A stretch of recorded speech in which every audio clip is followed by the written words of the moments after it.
ಈಗ ವಿಷವಾಗಿ ಮಾರ್ಪಡ್ತಾ ಇದೆ ಈ ಒಂದು ತಿಪ್ಪಗೊಂಡನಹಳ್ಳಿ ಜಲರಾಶಿ. ಹಾಗಾಗಿ ಅರ್ಕಾವತಿ ಕುಮುದ್ವತಿಯಲ್ಲಿ ಹರಿತಾ ಇದೆ ಡೆಡ್ಲಿ ಕೆಮಿಕಲ್. ನೆಲಮಂಗಲ ಮತ್ತು ಮಾಗಡಿ ಹಳ್ಳಿಯ ಅನ್ನದಾತರು ಈಗ ಕಂಗಾಲಾಗಿದ್ದಾರೆ ಈ ಒಂದು ಸಮಸ್ಯೆಯಿಂದ. ಕನುವನಹಳ್ಳಿ ಮರೆಕಲ್ ಕೋಬು ಬಳಿ ನೊರೆ ಕಾಣ್ತಾ ಇದೆ. ಆದರೂ ಕೂಡ ಗಬ್ಬು ವಾಸನೆ ಅಥವಾ ಟಿಜೆಹಳ್ಳಿ ಕೆರೆ ಸುತ್ತ ಜಾನುವಾರುಗಳಿಗೂ ಕೂಡ ಇಲ್ಲಿ ಕಂಟಕ ಎದುರಾಗ್ತಾ ಇದೆ. ಇನ್ನು ಕುಡಿಯುವ ನೀರಿನ ಮೂಲಕ್ಕೆ ಕೈಗಾರಿಕೆಗಳ ವಿಷದ ಕೊಳ್ಳಿ ಬೀಳ್ತಾ ಇದೆ. 10 ಗ್ರಾಮಗಳ ಬದುಕು ಬರ್ಬಾದಾಗ್ತಾ ಇದೆ. ಗೋಳು ಕೇಳೋರಿಲ್ಲ ಹೇಳೋರಿಲ್ಲ.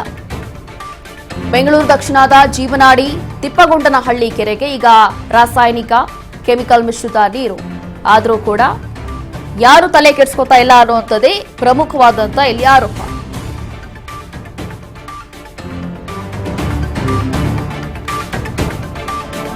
ಹೀಗೆ ವಿಷವಾಗಿ ಮಾರ್ಪಡ್ತಾ ಇದೆ ತಿಪ್ಪಗೊಂಡನಹಳ್ಳಿ ಜಲರಾಶಿ. ಅರ್ಕಾವತಿ ಕುಮ್ಮುದತ್ತೆಯಲ್ಲಿ ಹರಿತಾ ಇರುವಂಥದ್ದು ಡೆಡ್ಲಿ ಕೆಮಿಕಲ್. ಈ ದೃಶ್ಯಗಳಲ್ಲಿ ಗಮನಿಸಬಹುದು. ಈ ಒಂದು ನೀರನ್ನು ನೋಡ್ತಾ ಇದ್ರೆ ಒಂದು ಕ್ಷಣ ನಿಮಗೂ ಕೂಡ ಭಯ ಆಗ್ಬೋದು, ಹೇಗೆ ಇದನ್ನ ಯೂಸ್ ಮಾಡಕ್ಕೆ ಸಾಧ್ಯ ಆಗುತ್ತೆ ಅಂತ ಹೇಳಿ. ನೆಲಮಂಗಲ ಮತ್ತು ಮಾಗಡಿ ಹಳ್ಳಿಯ ಅನ್ನದಾತರು ಈ ಸಮಸ್ಯೆಯಿಂದ ಇಲ್ಲಿ ಕಂಗಾಲಾಗೋಗಿದ್ದಾರೆ. ಈಗ ಕನುವನಹಳ್ಳಿ ಮರೆಕಲ್ ಕೋಬು ಬಳಿ ಕಾಣಿಸ್ಕೊಂಡಿರುವಂತ ಇದು ನೊರೆಯ ನೀರು. ಗಬ್ಬು ವಾಸನೆ ಬರ್ತಾ ಇದೆಯಂತೆ. ಟಿಜೆಹಳ್ಳಿ ಕೆರೆ ಸುತ್ತ ಜಾನುವಾರುಗಳಿಗೆ ಜನರಿಗೆಲ್ಲರಿಗೂ ಕೂಡ ಕಂಟಕ.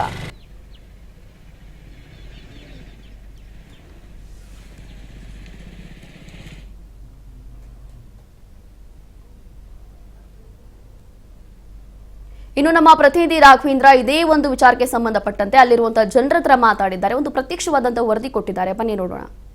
ಕೆರೆಗಳನ್ನ ಉಳಿಸಿ ಜೀವ ರಕ್ಷಿಸಿ ಅಂತ ಹೇಳ್ಬಿಟ್ಟು ಸರ್ಕಾರ ಈಗಾಗಲೇ ಸಾಕಷ್ಟು ಜನಜಾಗೃತಿನ ಮೂಡಿಸ್ತಿರುವಂಥದ್ದು. ಆದರೆ ಕೆರೆನ ಉಳಿಸೋದಿರ್ಲಿ, ಅದು ಕೆರೆಗೆ ಬಿಡ್ತಕ್ಕಂಥ ಕೆಲವು ಕಲುಷಿತ ನೀರುಗಳು, ಇಂಡಸ್ಟ್ರಿಯಲ್ ಏರಿಯಾದಿಂದ ಬರ್ತಂಥ ಕೆಮಿಕಲ್ ವಾಟರ್ ಇರ್ಬೋದು, ವೇಸ್ಟೇಜಸ್ ಇರ್ಬೋದು, ಇದ್ರ ಒಂದು ದುಷ್ಪರಿಣಾಮ ಯಾವ ರೀತಿ ಬೀರ್ತಾ ಇದೆ. ಒಂದು ಏನು ಕೆರೆ ಕುಂಟೆಗಳಿರ್ಬೋದು, ಹಳ್ಳಿಗಳಲ್ಲಿ ಏನು ಕೃಷಿಗೆ ಬಳಸ್ತಕ್ಕಂಥ ಕೆರೆ ನೀರಿರ್ಬೋದು, ಒಂದು ಡ್ಯಾಮ್ಗೆ ಹೋಗಂತ ಏನು ಒಂದು ನದಿಗಳ ಮೂಲಕ ಒಂದು ಏನು ಡ್ಯಾಮ್ಗಳಿಗೆ ಹೋಗ್ತಕ್ಕಂಥ ಕೆಲವು ನದಿಗಳು ಏನು ಹರಿಯುತ್ತೆ ಡ್ಯಾಮ್ಗೆ, ಏನು ಒಂದು ಕೆಮಿಕಲ್ ವಾಟರ್ ಸಪ್ಲೈ ಆಗಿ ಯಾವ ರೀತಿ ಒಂದು ದುಷ್ಪರಿಣಾಮ ಬೀರ್ತಾ ಇದೆ ಅಂತ ಹೇಳಿ ಈ ಒಂದು ಸ್ಥಳದಲ್ಲಿ ನಾವಿದ್ದೀವಿ. ಈಗ ನೋಡ್ಬೋದು, ಈ ನಮ್ಮ ಹಿಂದೆ ಇರ್ತಕ್ಕಂಥ ಏನು ಒಂದು ನದಿ ಹರಿತಾ ಇದೆ, ಈ ಒಂದು ನದಿ ಮೂಲಕನೇ ಒಂದು ತಿಪ್ಪಗೊಂಡನಹಳ್ಳಿ ಜಲಾಶಯ ಮತ್ತೆ ಮಂಚನಬೆಲೆ ಏನು ಡ್ಯಾಮ್ ಇದೆ, ಈ ಒಂದು ಜಲಾಶಯಗಳಿಗೆ ಹೋಗ್ತಕ್ಕಂಥ ಈ ಒಂದು ನದಿಯ ಸಾಲು ಅಂತಾನೆ ಹೇಳ್ಬೋದು. ಇಲ್ಲಿ ಕಾಣತಕ್ಕಂಥ ಏನು ಕಲುಷಿತ ನೀರು, ಏನು ನೊರೆ ಉಗ್ತಾ ಇರುವಂತ ನೊರೆ ಮತ್ತೆ ನೀರಿನ ಬಣ್ಣ ನೋಡ್ಬೋದು. ಇಲ್ಲಿ ಯಾವ ರೀತಿ ಒಂದು ಇಂಡಸ್ಟ್ರಿಯಲ್ ಏರಿಯಾದಿಂದ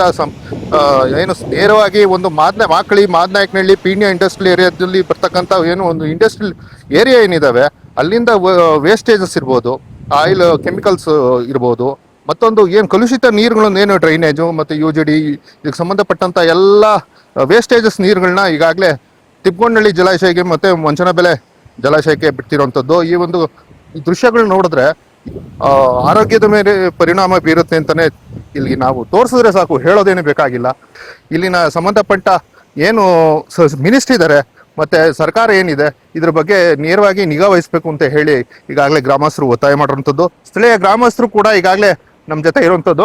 ನದಿ ಮೂಲಕ ಒಂದು ಜಲಾಶಯಕ್ಕೆ ಯಾವ ರೀತಿ ಸಂಪರ್ಕ ಕಲ್ಪಿಸುತ್ತೆ ಸರ್? ನೋಡಿ, ಇದು ಬಂದು ತಿಪ್ಪಗೊಂಡನಹಳ್ಳಿ ಜಲಾಶಯ. ಇದು ನೋಡಿ, ಇದು ಅರ್ಕಾವತಿ ಮಾರ್ಗದಿಂದ ಬರ್ತದೆ. ಎಲ್ಲೆಲ್ಲಿಂದ ಬರುತ್ತೆ ಅಂದ್ರೆ ಪಿಣ್ಯ ಮತ್ತೆ ಮಾದನಾಯಕನಹಳ್ಳಿ ಏನು ಕೈಗಾರಿಕಾ ಪ್ರದೇಶದಲ್ಲಿ ಏನು ಬರುತ್ತೆ ಕೆಮಿಕಲ್ ನೀರು, ಅದೆಲ್ಲ ಇದು ಬರ್ತಾ ಇದೆ. ಇಲ್ಲಿ ನೀವು ನೋಡ್ತಾ ಇದ್ದೀರಾ. ಜೊತೆಲಿ ಇದೊಂದೇ ಜಲಾಶಯ ಹಾಳಾಗ್ತಾ ಇಲ್ಲ ಸರ್. ಇಲ್ಲಿ ತಿಪ್ಪಗೊಂಡನಹಳ್ಳಿ ಮೊದಲಿಗೆ ಹಾಳಾದ್ರೆ ಎರಡನೇ ಹಂತ ಮಂಚಿನಬೆಲೆ ಜಲಾಶಯ ಎರಡೂ ಒಟ್ಟಿಗೆ ಹಾಳಾಗ್ತಾ ಇದೆ. ಸ್ವಲ್ಪ ಜಾಸ್ತಿ ಹಾಳಾಗ್ತಾ ಇದೆ, ಅದು ಸ್ವಲ್ಪ ನಿಧಾನವಾಗಿ ಸ್ಲೋ ಪಾಯ್ಸನ್ ಆಗಿ ಹಾಳಾಗ್ತಾ ಇದೆ.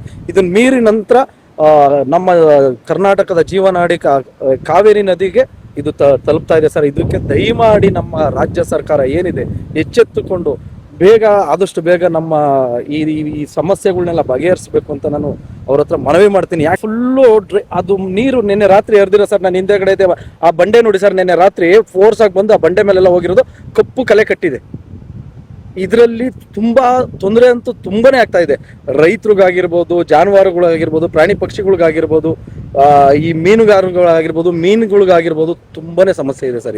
ಇದು ಆರೋಗ್ಯದ ಮೇಲೆ ದುಷ್ಪರಿಣಾಮ ಯಾವ ರೀತಿ ಬರ್ತೈತೆ ಸರ್? ಆರೋಗ್ಯದ ಮೇಲೆ ನೋಡಿ ಸರ್, ಇವಾಗ ನಾವು ತಿಂತಾರ ಊಟನೇ ಸಮಸ್ಯೆ ಇದೆ. ಅದ್ರಲ್ಲಿ ಇದನ್ನ ನಾವು ಇದ್ರಲ್ಲಿ ಬೆಳೆದಿದ್ದಂತ ಫುಡ್ ತಿಂದಾಗೆ ಆರೋಗ್ಯದ ಮೇಲೆ ಫಸ್ಟ್ ಬರೋದೇ ಮೊದಲನೇ ಹಂತದಲ್ಲಿ ಕ್ಯಾನ್ಸರ್, TB, ಮತ್ತೊಂದು ನಿಮೋನಿಯಾ ಎಲ್ಲ ಬಂದೇ ಬರುತ್ತೆ ಸರ್. ಇವಾಗಿನ ಮುಂದಿನ ಮಕ್ಳಿಗೆ ಏನ್ ಗೊತ್ತಾ ಸರ್, ಪ್ಯಾರಾಲಿಸಿಸ್, ಅದನ್ನ ನಾವು ತುಂಬಾ ಹಿಂದೆ ಕೇಳ್ತಾ ಇದ್ವಿ, ತುಂಬಾ ಕಡಿಮೆ ಸರ್. ಪ್ಯಾರಾಲಿಸಿಸ್, ಈ ಕ್ಯಾನ್ಸರು, ಆಮೇಲೆ ಟಿವಿ, ನಿಮೋನಿಯಾ ಇವೆಲ್ಲ ತುಂಬಾ ಕಡಿಮೆ ಕೇಳ್ತಾ ಇದ್ದಿದ್ದು. ಶುಗರ್, BP ಇದೆಲ್ಲ ಆಟೋಮೆಟಿಕ್ ಸರ್. ಈ ತರ ಫುಡ್ ನ ಉಪಯೋಗಿಸೋದ್ರಿಂದ ಬಂದೇ ಬರುತ್ತೆ ಸರ್.